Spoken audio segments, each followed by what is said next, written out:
For me, the camera is just a way of, I guess, connecting to the world around us.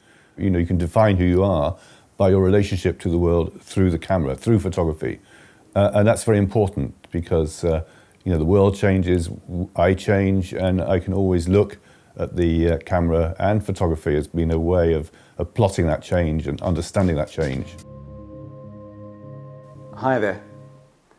Martin Parr is probably Britain's most well-known and most widely exhibited photographer. His photographs are instantly recognizable, and he's an inspiration to quite a few generations now of photographers who've picked up on his aesthetic. He's been extremely smart in how he's structured his life's work. His overriding theme has been leisure pursuits in the Western world, but within that, he's developed many sub-themes, and they become like chapters within an interconnected volume. He's been prolific, and you can tell that he's passionate about taking pictures. You can't sustain this level of output unless you love what you're doing. And then with my father, who is an obsessed bird watcher, I sort of get my obsessional genes, because you have to be obsessed if you're an artist of any type, really. It's the only way that it can happen. He's produced over 100 books and edited another 30, and has had well over 100 exhibitions. When he talks about photography or conducts interviews with other photographers, you recognize that his knowledge about the medium is immense. He describes himself as a bit of a magpie. He's out there looking for and collecting images. Like a magpie, he's drawn to the colorful, often trashy and kitsch scenes. He uses photography as a form of therapy to confront the contradictions in his own mind about life, particularly his conflicting feelings about his homeland, Britain. He sees most of the imagery that we are exposed to as propaganda, whether it's consumer ads telling us to buy this or that, or some travel brochure enticing us to have a blissful experience in some exotic location. Reality can never match up to these carefully packaged marketing campaigns or to our fantasies of escape. So most of the time, people are looking for a form of reality which is perfect. That doesn't exist, of course. So I come along with my camera and I can show people the flaws that we all know we have. And sometimes that's an amusing process. If you look at the world, what can you do? It's funny. If you don't laugh, you'd cry. The great thing about tourism is you can exploit the difference between the sort of reality of a place and the mythology of a place. Because when you think about the pyramids, when you think about the Leaning Tower of Pisa, you have this image in your mind because they're places that we know about. And when you get there, you find the actual reality of having to queue and go around here and be there with thousands of other people at the same time is often quite disappointing. Most of us try to maintain these dreams as long as possible. We want our grand holiday or our big wedding event to somehow transcend our lightness of being. But Parr dissects these scenes and highlights the cracks within our illusions.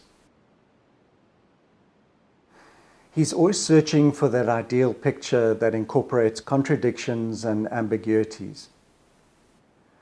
Parr started out photographing in black and white, but switched to color when he came across the innovative work of American photographers like Eggleston and Shaw.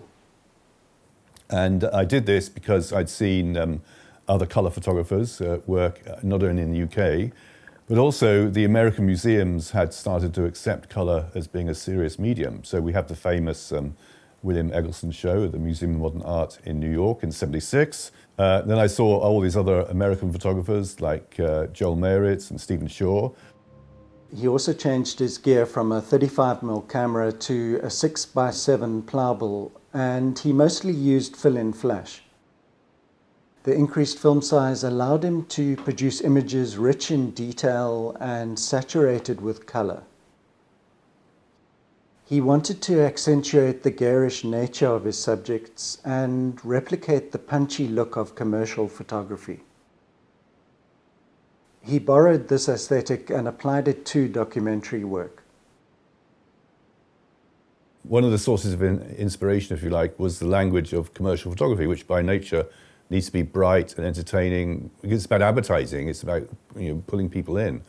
And those sort of bright colours, if you like, I then applied to a documentary formula.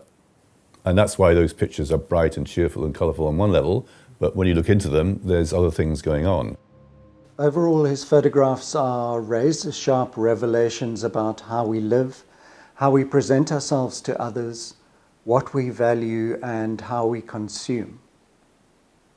As we look at his images, we can't help but see the contradictions within our own lives, and that the joke is turned inwards on ourselves. His most famous work was produced in the 80s, called The Last Resort. It focused on a seaside destination called New Brighton. This resort, even in the 80s, was decaying and well past its prime.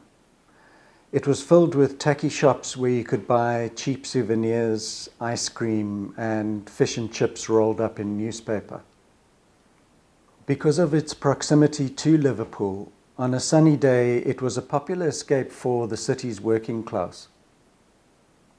Some critics attack Parr for being cruel and voyeuristic, and you can't help feeling sad for these people desperately trying to find a distraction from their hard lives. But it cut right to the central issue. It was a statement about the disparities between the rich and the poor in Thatcher's Britain. Well, Last Resort is still probably my biggest body of work. It's just one of those moments where everything came together in the right way. I think every artist ultimately has, the one project that they're going to be known for. It's an exception if you have more than one, and this is my one. So I wanted to try and show the contrast between the shabbiness and the domestic life in front of it. And at the same time, I want to draw people in, and then if they want, you can read the politics behind these pictures, but it's not particularly shoved down people's throats. It's just sort of there. It's caused a lot of controversy because people are saying, how dare this middle-class photographer come in and photograph the working classes? When Parr was being considered for membership of the Magnum Collective, many of the old guard were dubious about his sensibilities. They thought that this work might not be compatible with their overall humanitarian vision. But then they realized that the agency needed him as much as he needed them. Parr had connections and a dynamic approach that they were lacking at that time. Soon after he became a full member, he quickly gained worldwide recognition and became one of their top earners. The class structure within the UK is unmistakable. It permeates the fabric of the society. And rather than accepting the status quo, Parr confronts it head-on.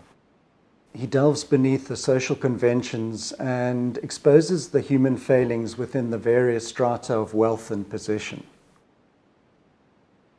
He readily includes himself within the family of flawed human beings. He spent 3 years photographing middle-class life for his book, The Cost of Living. He focused on aspects like tradition, consumerism, and societal conventions. He had grown up in a very dull suburban setting where very little happened, and it was this stifling environment that probably shaped his inner world and his ability to recognize the cracks in the conventional, comfortable story that he'd been presented with.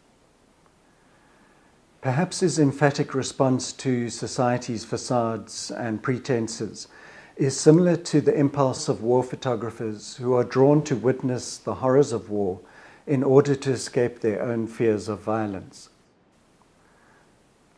Another self-humbling vehicle was his book, Auto Portrait. Whilst traveling, he would seek out photo booths in tourist traps and take self-portraits. These images dismantle the perception that he's an all-knowing observer. In almost all of them, he looks like any other tourist, awkward and a bit ridiculous. But the series also documented our desire to take selfies during a time before smartphones and TikTok.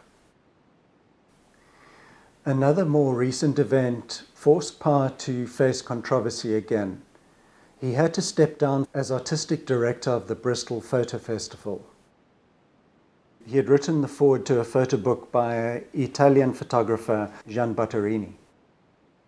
This unfortunate juxtaposition somehow slipped through the editing process, and the race activist went ballistic. They accused Parr of racism because of his association with the publication, and that this mistake was proof of institutionalized ethnic bias. For someone who describes himself as left-leaning, this juxtaposition could only have been an oversight, and he probably just didn't scrutinize every spread as close as probably he should have done. But this was at the height of the cancel culture epidemic, and he was forced to step down. Parr makes it clear that his first aim is to entertain, but if that was all that he was doing, then he would have quickly lost his audience. During the past 5 years, he's managed to reinvent himself over and over again, while at the same time building on his central theme. Thanks for staying with me, and I'll see you next time. Cheers.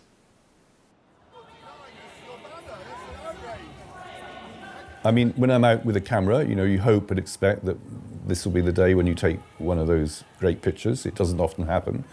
So most days, ultimately, you're disappointed. But you have to be ready, if you like, for that possible moment that a good picture is going to show up. So in order to achieve that, you have to sort of, basically take a lot of very bad pictures. So I have many more bad pictures than good pictures. So really, that's what you do. You take a lot of pictures, you go out day after day, and you have to keep going. You have to be obsessed. And ultimately, when you're out there, there's always something going to happen. It may not make the grade and be one of the great pictures. And as I say, if you get 10 good pictures a year, that's really going it. I think my advice to emerging photographers is very simple. Find the right subject that you care about. You have to be obsessed with photography, and then find a way of expressing your relationship to that subject, your connection to it, if you like. And if you can do that, and you get excited by what you do, and you find a new way of telling your stories through photography, you're possibly going to make good work. I mean, I'm not that intimidated by photographing other people. I quite happily just do it. And of course, occasionally you find someone who doesn't like being photographed. They'll tell you it's illegal, which it's not, of course. And, generally speaking, you photograph people, you get on very well with them. But there's always going to be someone that will upset the cart. And, it's an occupational hazard that I expect. But if you're a photographer and you want to photograph people, you have to be able to deal with that. Otherwise, you're never going to get anywhere. You'll have to go out and photograph clouds and the landscape. I think it's important that you get work feedback from other photographers. You have to basically, learn from what other photographers have achieved, understand how they got there, build on that yourself, and to make it your own voice. That's the thing that's difficult, is creating your own voice in photography. It's not an easy thing to do. People think that photography is easy, but it's not. And that's part of the fun of it, really. It's so, it's so difficult and complicated. You have to really sort of get on top of it, but you've got to first learn from other photographers and what they've achieved. I think I know when I've got the right image. It's an intuitive feel, really. I just sort of think, right, this is it, this is working. I can tell a lot about who you are by how you look. And so that to me is very interesting. The same, that everything you do and wear tells you about people, and they're always interesting.